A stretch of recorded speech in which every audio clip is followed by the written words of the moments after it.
ब्रह्मा गुरुर्विष्णु गुरुर्देवो महेश्वरा गुरुर साक्षात् परब्रह्म तस्मै श्री गुरुवे नमः।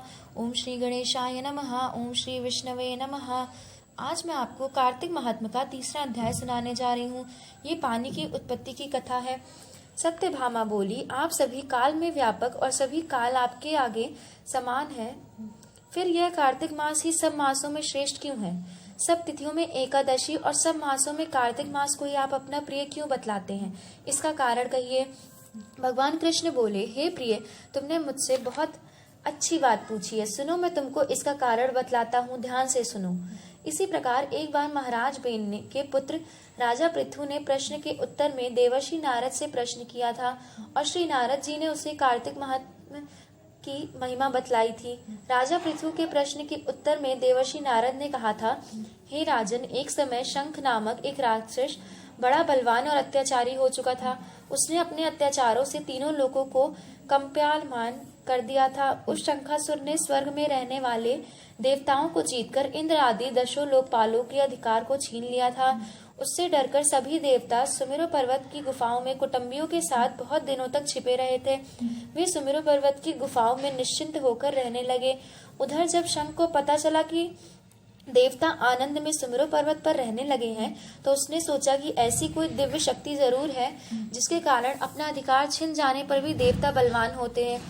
यह सोचते सोचते वह इस परिणाम पर पहुंचा कि वह सब वेद मंत्रों के बल से ही बलवान हो रहे हैं। अगर इनसे वेद छीन लिए जाएं तो वह अपने आप निर्बल हो जाएंगे। देवर्षि नारद बोले, ऐसा सोचकर असुर शंख ने भगवान विष्णु को सोते हुए देखकर सत्यलोक में वेद चुराने के लिए पहुंचा। उसको आता देखकर भगवान विष्णु ने उसकी नीयत जानकर उससे डर के मारे बीज मंत्रों के साथ समुद्र के जल में छिप गए।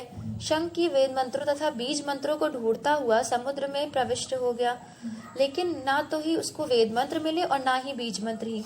जब शंख समुद्र में निराश होकर वापस लौटा तो उसे उस समय श्री ब्रह्मा जी पूजा की सामग्री लेकर सब देवताओं के साथ भगवान विष्णु की शरण में पहुंचे और भगवान की गहरी नींद से जगने के लिए गाने बजाने लगे और धूप गंध आदि से बार बार उनका पूजन करने लगे।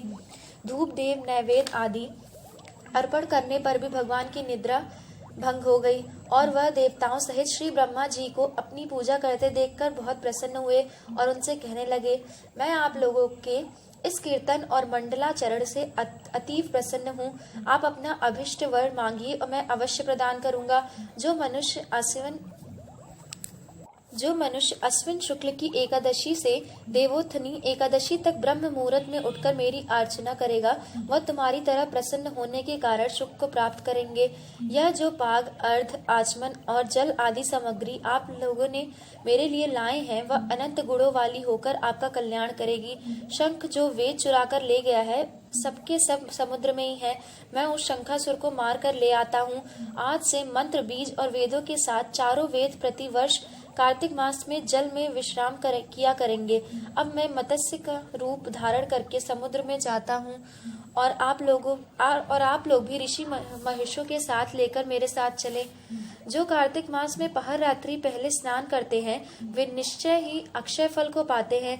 वह अज्ञात में अमृत स्नान का फल प्राप्त करते हैं। हे देवेंद्र, जो कार्तिक मास में व्रत करते हैं, उन्हें सब प्रकार के धन, पुत्र, पौत्र आदि देते रहना और इन्हीं सब आपत्तियों से बचाते रहना। हे धनपति कुबेर, मेरे आज्ञानुसार तुम उनका धन धान्य बढ़ाते रहना, क्योंकि इस प्रकार का आचरण करने वाला प्राणी मेरा रूप धारण करके जीवन मुक्त हो जाता है। जन्म से लेकर मर्या पर्यंत जिसने विधि पूर्वक या उत्तम व्रत कर लिया है, वह आप लोगों का भी पूजनीय है। आप लोगों ने मुझसे कार्तिक शुक्ल एकादशी तिथि को जगाया है, इसलिए यह एकादशी मान्य है और मुझे बड़ी प्रिय है। हे देवताओं, यह दोनों व्रत नियम पूर्वक करने से प्राणी मेरे समीप पहुँचते हैं।